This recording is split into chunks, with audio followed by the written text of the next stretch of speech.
신약성경 367페이지 히브리서 12장 3절로 4절 말씀입니다.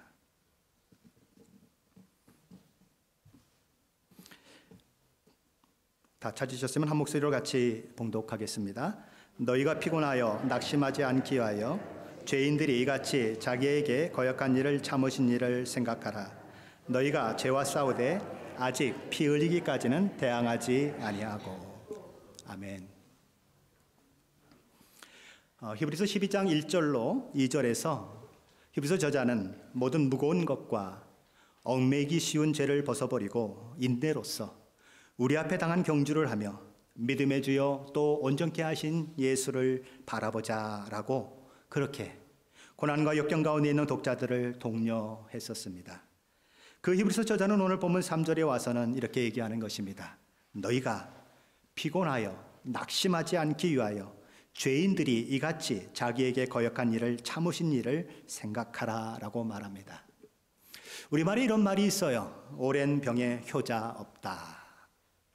아무리 효성이 지극한 자식이라도 부모의 병이 오래 지속되면 힘이 빠지고 또 지치게 마련인 것입니다. 그렇게 되면 처음에 가졌던 그 동일한 마음으로 병든 부모님을 간호하는 것이 어렵게 되는 것입니다. 힘들어지는 거예요. 우리의 신앙생활도 그럴 수 있다는 것입니다. 신앙생활 속에 어려움이 지속적으로 계속되면 우리는 때로 지치고 힘들고 낙심할 수 있다는 것이지요. 그래서 막 활기차게 신앙을 그렇게 살았던 사람도 때로는 그 활기를 잃어버릴 뿐만 아니라 낙심하게 되는 경우도 있다는 것입니다.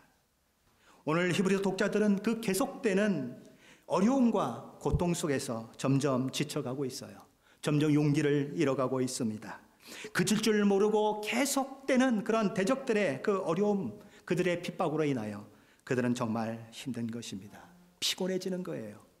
여기 피곤하다고 하는 이 말은 기진맥진해서 자신의 그 결심을 깨트릴 정도의 그 상태에 이르렀다, 이런 말인 것입니다.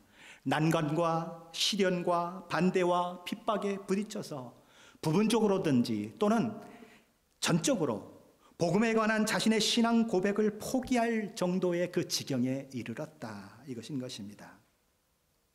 어떤 사람이 산행을 하다가 그만 낭떠러지로 떨어지게 됐습니다. 그런데 생명줄이 있어서 그것을 붙들고 겨우 이제 낭떠러지에서 메어 달려 있는 것입니다. 살려달라고 소리를 지르고 또 소리를 지르는데 전혀 응답이 없는 것이지요.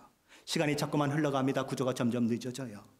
자, 그렇게 되면 어떤 일이 일어납니까? 생명줄을 붙들고 있고 이것을 놓치면 죽는다는 생각이 있음에도 불구하고 점점 힘이 빠져가면 놓을 수밖에 없는 그런 상태에 이르는, 바로 그것이 피곤하다고 하는 말인 것입니다.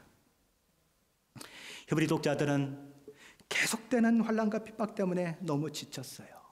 희망은 점점 희미해져가고 반면에 오히려 이 절망은 점점 깊어져만 가는 것입니다.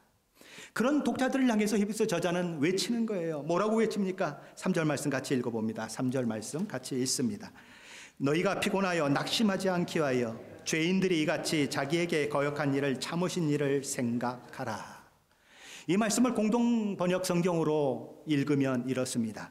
죄인들에게 이렇듯 심한 미움을 받으시고도 참아내신 그분을 생각해 보시오. 그러면 여러분은 지치거나 낙심하는 일이 없을 것입니다. 성경에는 믿음을 가졌지만 때론 고달픈 삶과 현실에 또 불의한 모습과 불공정해 보이는 그런 사회적 현상 때문에 당혹스러워하고 심령이 정말 상한 그런 영혼들의 이야기가 수도 없이 기록되고 있습니다. 시편 94편 3절에서 시편 기자는 하나님 앞에 나아가 이렇게 질문을 해요. 여호와여, 악인이 언제까지 개가를 부르리까? 여호와여, 악인이 언제까지 내 앞에서 의시되며 악인이 언제까지 내 앞에서 저렇게 기뻐 날뛸 수가 있겠습니까? 이렇게 묻는 거예요. 그는 이 사방에서 있는 이런 일들을 바라보며 이렇게 기도합니다. 누가 나를 위하여 일어나서 행악자들을 치며 누가 나를 위하여 일어나서 악행하는 자들을 칠까? 악한 자들이 득세하고 악한 자들이 콧노래를 부르며 활개치는 이 모습을 보면서 하나님, 도대체 하나님은 어디 계십니까? 공의 하나님은 어디 계십니까? 그 답답한 마음을 이 시편 기자는 털어놓고 있는 것입니다. 시편 73편에 가보면 또 다른 시편 저자는 이런 고백을 하고 있습니다. 나는 그만 미끄러져 넘어질 뻔하였습니다. 왜 그는 미끄러져서 넘어질 뻔하였을까요? 악을 행하는 자들이 평안을 누려요. 그들의 재물은 날마다 늘어갑니다. 그들은 일평생 아무런 고통도 겪지 아니하고 건강하게 지내는 반면에 하나님 앞에 마음을 정결하게 하고 손이 깨끗한 사람으로 살기 위해서 몸부림치고 있는 자신의 모습은 너무 초라한 것입니다. 하루 종일 괴로움을 겪고 하루 종일 징벌을 받는 모습 가운데 있는 자신을 보며 그는 말하는 거예요. 하나님, 내가 하나님 앞에 정직하게 산다고 해서, 내가 하나님 앞에 거룩하게 산다고 해서 무슨 소용이 있겠습니까? 내 삶이 헛된 것에 불과하지 않습니까? 그렇게 그는 생각했기 때문에 나는 그만 미끄러져 넘어질 뻔하였습니다 라는 고백을 하고 있는 것입니다. 눈물의 선지자로 알려진 예레미야도 그랬습니다. 예레미야는 남유다가 멸망을 향해 달려갈 때에 그 시대의 남유다의 멸망을 바라보며 예언했던 선지자예요. 너희가 바벨론에 항복하지 않으면 너희는 망한다. 바벨론에게 항복하는 길만이 너희가 살 길이다 라고 얘기하니까 사람들이 매국노라고 그를 호도하는 것입니다. 수많은 오해에 시달리게 되어 그래서 수많은 죽음의 고비를 넘기는 그런 일들이 일어나는 것입니다. 예레미야도 이 모든 상황들 가운데에 마음이 힘들어 하나님 앞에 물어요. 예레미야 12장 1절입니다. 악한 자의 길이 형통하며 반역한 자가 다 평안함을 누리는 까닭은 무엇입니까? 저와 여러분에게도 이런 질문이 있지 않습니까? 예수 믿고 정말 조금이라도 정직하게 의롭게 살아보려고 하는 우리는 어려움을 당하고 고난 속에 있는데 제멋대로 행하고 악을 일삼는 악인들이 오히려 잘 되는 경우가 있을 때에 마음이 답답해지지 않습니까? 하나님, 공평한 것이 아니지 않습니까? 라고 하는 질문이 우리 가운데 있을 수 있는 것이지요. 하나님, 언제까지 우리가 견뎌야 합니까? 하나님께서는 이런 질문을 하는 예레미야에게 이런 답변을 하십니다. 만일 내가 보행자와 함께 달려도 피곤하면 어찌 능히 말과 경주하겠느냐? 내가 평안한 땅에서도 무사하려니와 요단강물이 넘칠 때에는 어찌 하겠느냐? 예레미야야, 현재 이 작은 고난에도 내가 그렇게 힘들어하고 아파한다면 나중에 더 큰 어려움을 만나면 너 어쩌려고 그러니? 내가 지금 걸어다니는 사람하고 가는 것도 피곤하다고 얘기하면 말과 함께 달려야 하는 그 상황을 만날 때 너 어쩌려고 그러니? 하나님의 그 말씀인 거예요. 오늘 본문 4절도 같은 맥락의 말씀을 우리에게 전해주고 있습니다. 뭐라고 그랬죠? 피곤하거나 낙심하지 말아라. 너희가 죄와 싸우되 아직 피 흘리기까지는 대항하지 아니하고. 고난을 만나 주저앉지 말아라. 너희는 이보다 더 큰 고난도 심지어 피 흘리는 죽음까지도 넘어서야 할 자들이다. 그것을 잊지 말아라 라고 이야기하는 것입니다. 작은 고난이 계속해서 내 삶 가운데 밀려오면 우리는 때로 좌절하고 실망할 수 있습니다. 작은 물방울이 똑똑 하고 바위에 떨어지는데 어느 날 몇 날 며칠이 지나가면 바위가 패이듯이 우리의 심령이 작은 고난에 무너져 내리는 것을 경험할 때가 있는 것입니다. 그래서 믿음의 사람도 때로는 실족하고 믿음의 사람도 영적 침체에 빠질 수 있다는 것입니다.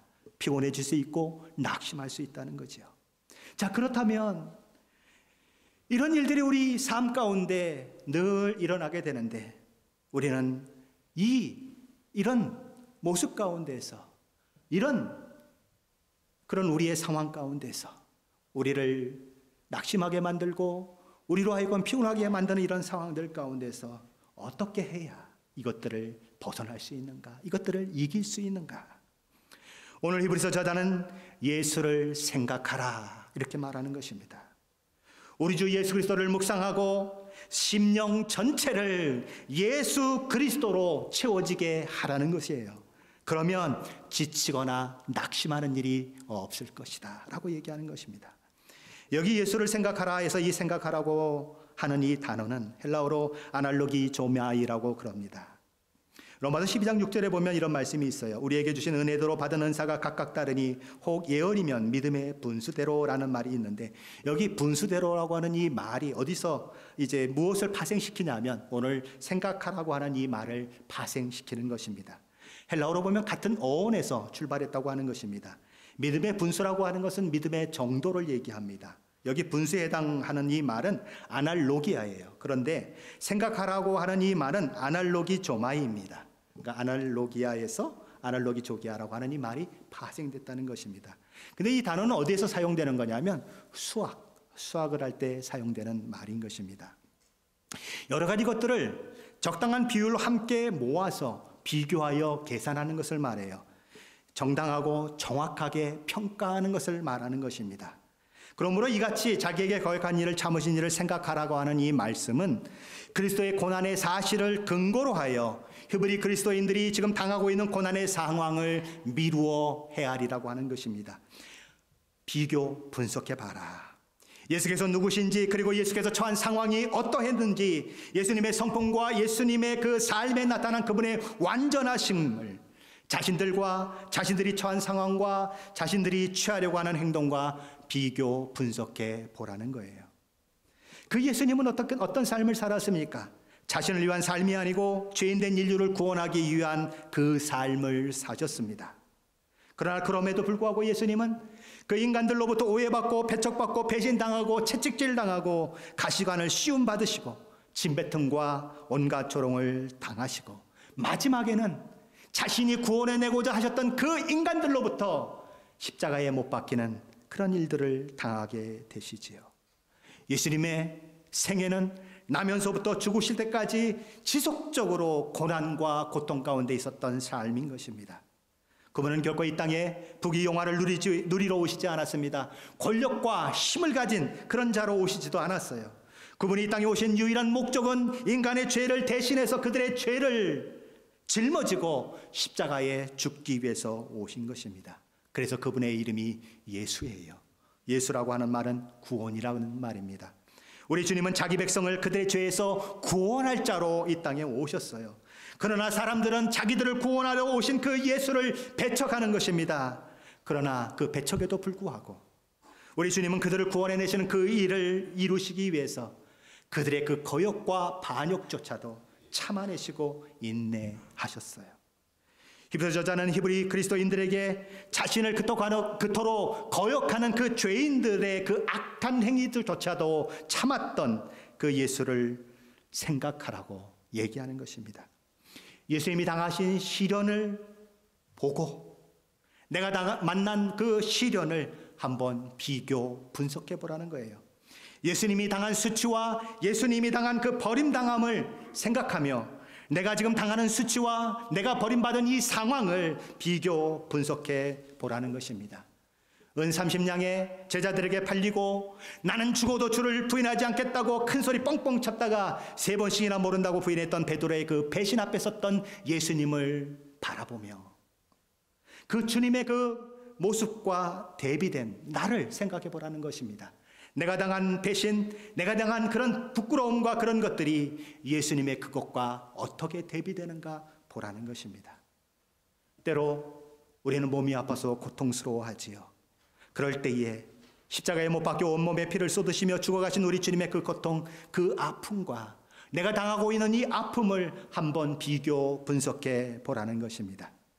우리 주님은 시편 69편 20절의 말씀처럼 비방이 나의 마음을 상하게 하며 근심이 충만하다고 외치실 만큼 외롭고 힘들고 고통스러운 길을 가셨지만 그럼에도 불구하고 당신께서 가셔야 할 그 길에서 돌아서지 않으셨어요. 당신께서 감당할 사명을 결코 포기하지 않으셨습니다. 우리 주님은 원수들로부터 도망치지도 않으셨어요. 그들의 잔인한 박해 속에서도 낙심하지 않고 오히려 참아내셨습니다. 그 예수님을 생각하라는 것이에요. 저와 여러분이 당하는 모든 고난, 저와 여러분이 당하는 모든 문제는 그래서 다 어디로 가져가야 합니까? 십자가 앞으로 가져가야 하는 것입니다. 예수님이 지신 그 십자가 앞에서 나의 고난이, 나의 문제가 어떻게 보이는가? 우리는 그것을 볼 수 있는 눈이 있어야 하는 것입니다. 새 찬송가 439장은 이렇게 노래합니다. 십자가로 가까이 나를 이끄시고 거기 흘린 보혈로 정케하옵소서. 십자가 십자가 무한 영광일세 요단강을 건넌 후 영원한 시간내. 3절은 이렇게 시작이 됩니다. 십자가로 가까이 가게 하옵소서. 몸소 받은 고생도 알게 하옵소서. 십자가 십자가 무한 영광일세 요단강을 건넌 후 영원한 시간내. 저와 여러분이 어떤 상황, 어떤 처지에 있다고 하더라도 우리 주님이 지신 그 십자가 앞에 나아가면 우리는 말할 수 없는 평안과 위로를 경험하게 되는 것입니다. 모든 것을 넘어설 수 있고 모든 것을 이길 수 있는 그 힘과 용기가 우리에게 주어지는 거예요. 시편 37편 24절에서 하나님은 이렇게 말씀하시지요. 그는 넘어지나 아주 엎드러지지 아니함은 여호와께서 그의 손을 붙드심이로다. 날마다 그리스도의 십자가에 나아가는 영혼은 7번 넘어져도 8번 일어나는 힘이 생기는 것입니다. 피곤함과 낙심함이 그의 가운데 올 수 있지만 믿음으로 그것을 넘어서서 다시 오뚜기처럼 일어나서 달려가는 그 일들이 가능해지는 것이지요. 히브리 독자들은 지금까지 정말 여러 어려움과 역경 가운데서 박해 속에서 믿음의 다름질을 잘 달려왔던 사람들이에요. 그들이 얼마나 믿음의 그 다름질을 다 잘 달려왔는지 히브리서 10장 32절 34절에서는 이렇게 얘기합니다. 그들의 아름다운 신앙의 모습이 어땠는지 한번 찾아보십시다. 히브리서 10장입니다. 히브리서 10장 32절로 34절 말씀입니다. 바로 앞부분이니까 같이 한번 찾아서 읽겠습니다. 히브리서 10장 32절로 34절 말씀 같이 읽습니다.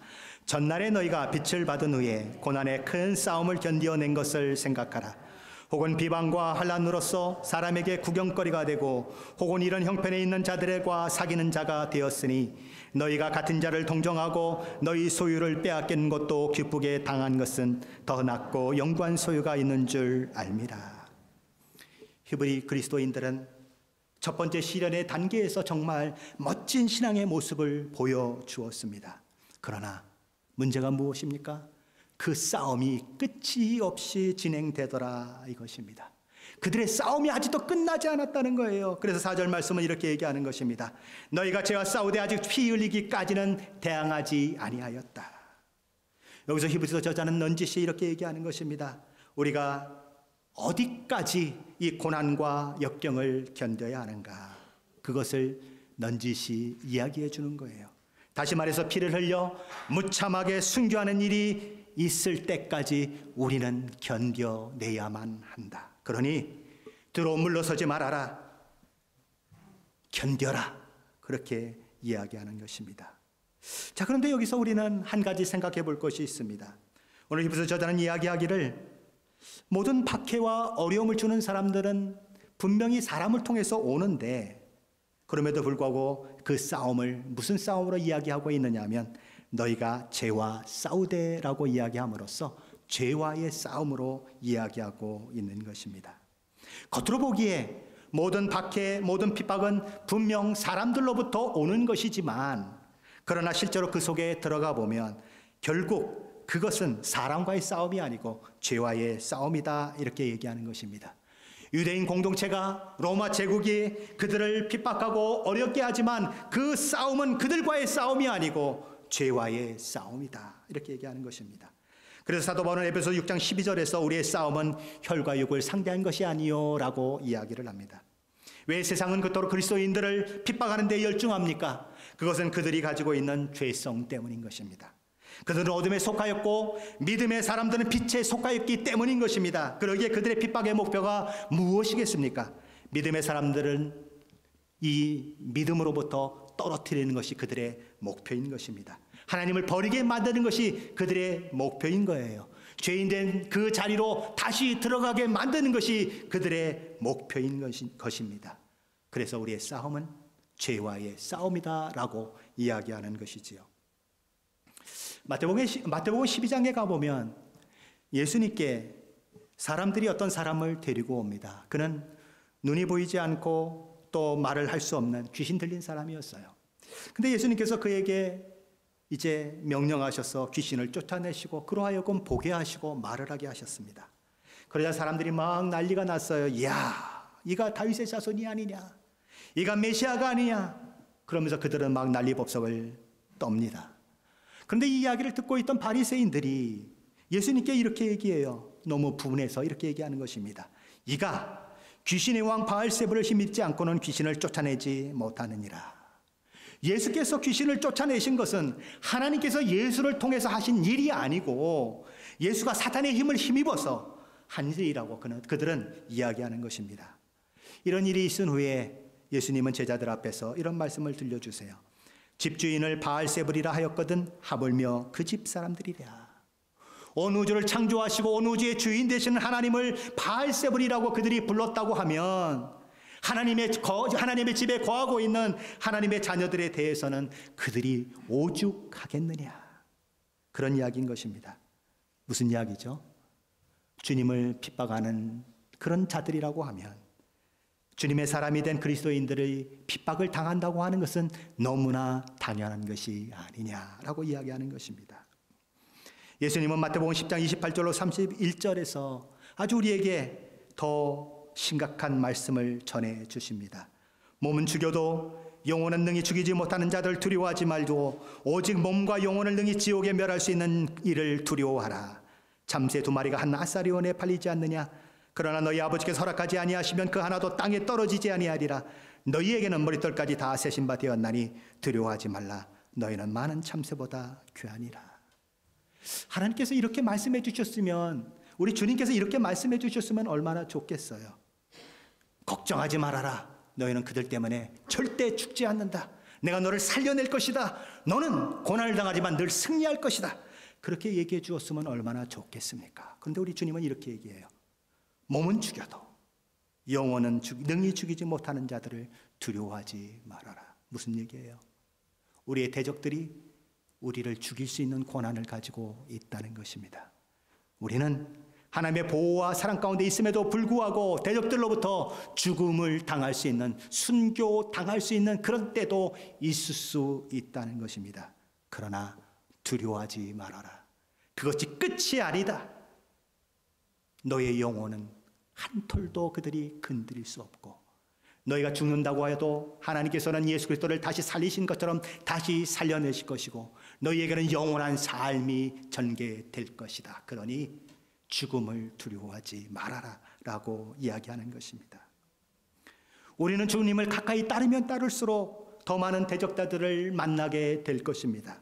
우리는 우리 주님의 본을 따라 살면 살수록 더 많은 박해 가운데 있게 될 것이에요. 더 많은 사람들이 그런 우리 때문에 적대감을 가지게 될 것입니다. 우리가 하나님의 말씀대로 살면 살수록, 우리가 거룩하게 살면 살수록 그들은 우리를 통하여서 자기 삶이 전개되는 것을 느껴요. 그들은 우리의 삶을 통해서 자신들이 자책감을 갖게 되는 것입니다. 그래서 어떻게 합니까? 우리를 핍박하는 그것으로 돌아서게 되는 것이지요. 예수님도 이런 말씀을 하셨어요. 왜 세상이 예수님을 미워하는가? 이는 내가 세상의 일들을 악하다고 증언함이라. 사도 요한은 요한일서 3장에서 아담의 아들 가인과 아벨의 이야기를 하고 있습니다. 가인이 아벨을 왜 죽였는지 아느냐고 물어요. 형 가인이 그 아우 아벨을 죽였는데 어떤 이유로 죽였느냐라고 묻습니다. 왜 죽였습니까? 사도 요한은 이렇게 얘기합니다. 가인이 동생 아벨을 죽인 것은 자신의 행위는 악하고 아벨의 행위는 의롭기 때문이다. 가인같이 하지 말라. 그는 악한 자에게 속하여 그 아우를 죽였으니 어떤 이유로 죽였느냐? 자기의 행위는 악하고 그의 아우의 행위는 의로움이라. 의로운 자를 향한 악인들의 박해는 그 시절에도 있었고 지금도 있고 앞으로도 있을 것입니다. 그래서 사도 요한은 이어지는 13절 말씀에서 이렇게 얘기합니다. 그러므로 형제들아, 세상이 너희를 미워하여도 이상히 여기지 말라. 무슨 얘기예요? 당연하게 여겨라. 그런 것입니다. 사탄에게 속한 세상이, 어둠에 속한 세상이 하나님께 속한 그리스도인들을, 빛에 속한 그리스도인을 미워하는 것은 너무나 당연한 것이다. 갈라디아서 4장에 가보면 사도 바울이 아브라함의 여종 하갈을 통해서 난 이스마엘의 이야기를 합니다. 아브라함의 여종 하갈을 통해서 난 이스마엘이 아브라함의 부인 사라를 통해서 난 이삭을 희롱했던 일들을 그는 이야기하면서 그때에 육체를 따라 난 자가 성령을 따라 난 자를 박해한 것 같이 지금도 그 일이 계속되고 있다고 그는 말하는 것입니다.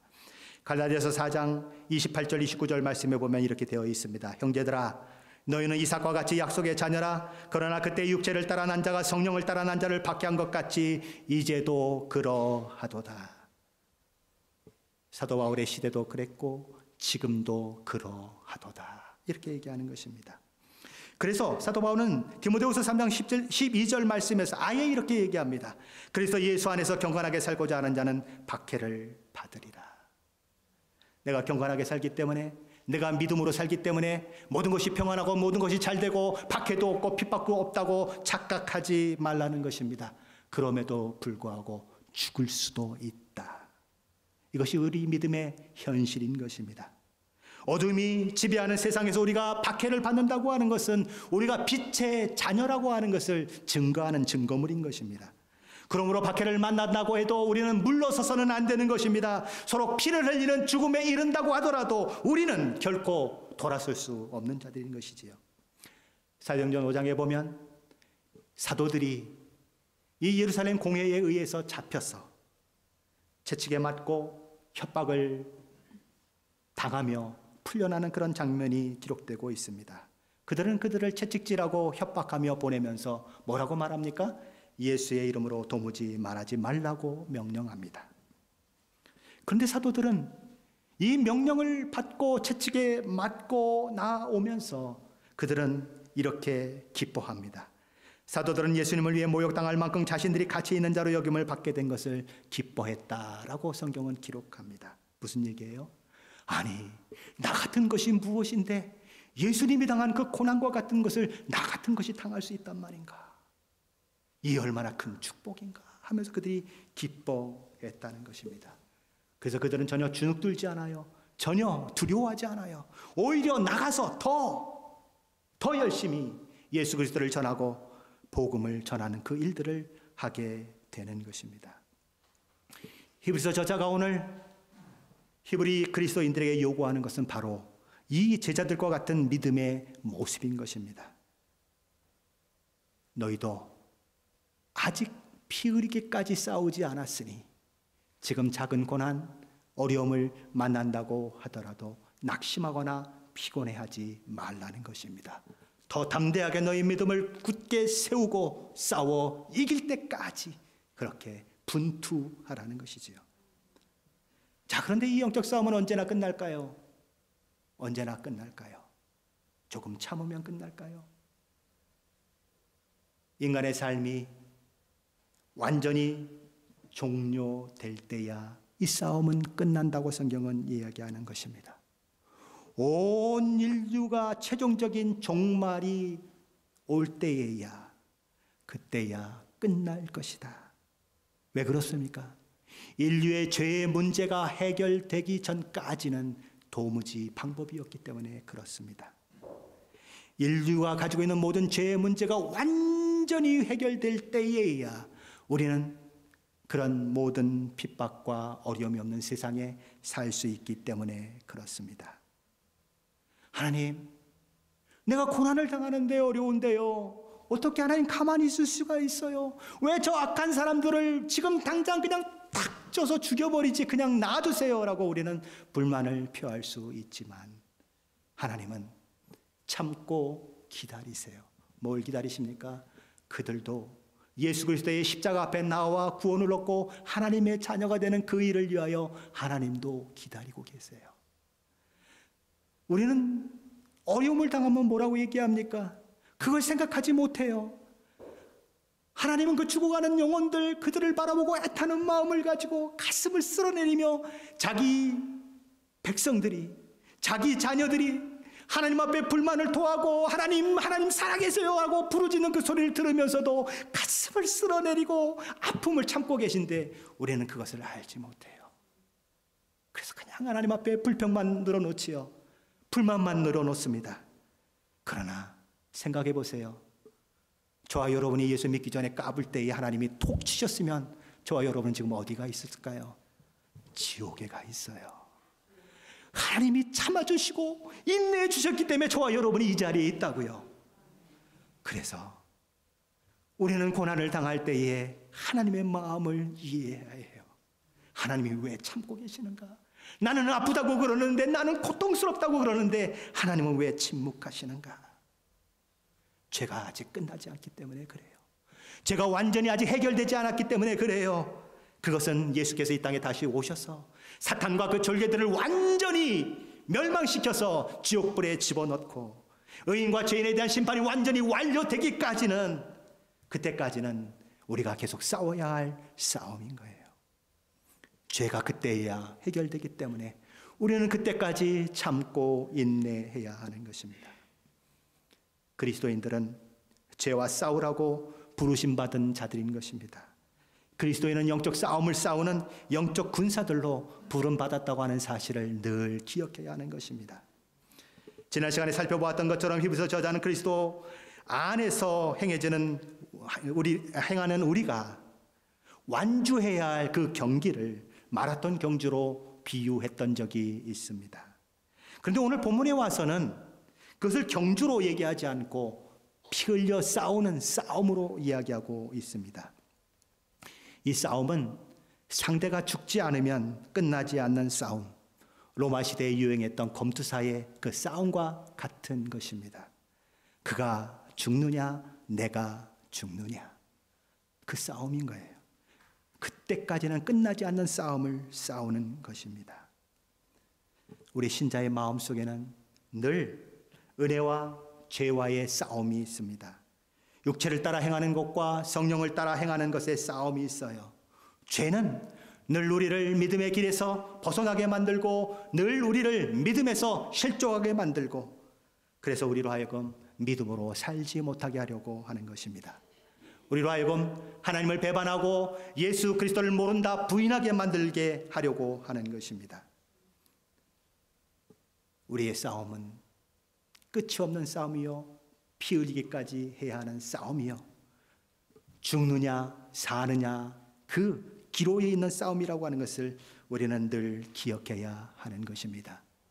우리가 이 싸움을 싸우고 있는데 틈을 보이고 그냥 태만하고 마치 전쟁놀이 하는 것처럼 가짜 총을 가지고 서로 겨누고 있는 것처럼 그런 태도로 이 싸움을 싸우면 어떻게 되겠습니까? 우리는 그렇게 할 수 없는 것입니다. 그러므로 우리는 최후의 승리가 우리 손에 쥐어질 때까지 우리 손에 쥐어진 그 칼을 놓지 말아야 하는 것입니다. 저와 여러분이 하늘나라에 입성하는 그 순간까지 손에 쥔 칼을 높이 쳐들고 이 영적인 싸움, 사탄과의 싸움을 싸워야 하는 거예요. 사탄 우는 사자와 같이 오늘도 여전히 삼킬 자를 찾고 있습니다. 그러므로 피 흘리기까지 싸울 각오를 하고 우리는 끝까지 우리 손에 든 칼을 놓지 말아야 하는 거예요. 요한계시록 2장에 소마나 교회에 보낸 편지가 있는데 거기 끝부분에 이렇게 기록되고 있습니다.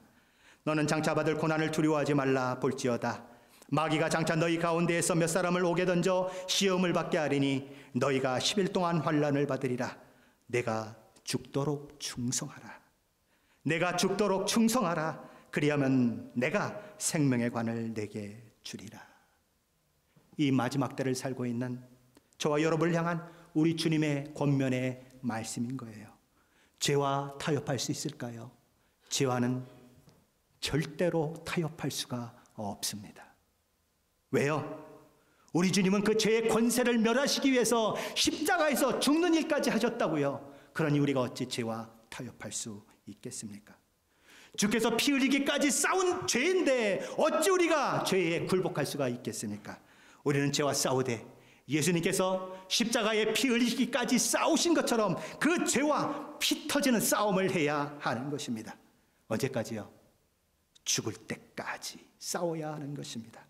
내가 죽도록 충성하라. 그리하면 내가 생명의 관을 내게 주리라 하는 그 약속의 말씀이 저와 여러분에게 이루어질 때까지 우리는 이 싸움을 계속해야 하는 것입니다. 저와 여러분의 눈을 들어 우리가 어떤 싸움의 현장에 있는지 확인하십시오. 때로 우리는 이 싸움을 싸우다가 피곤하고 힘들어질 거예요. 그때는 어디로 가시라고요? 십자가에 달리신 예수 앞에 나아가야 하는 것입니다.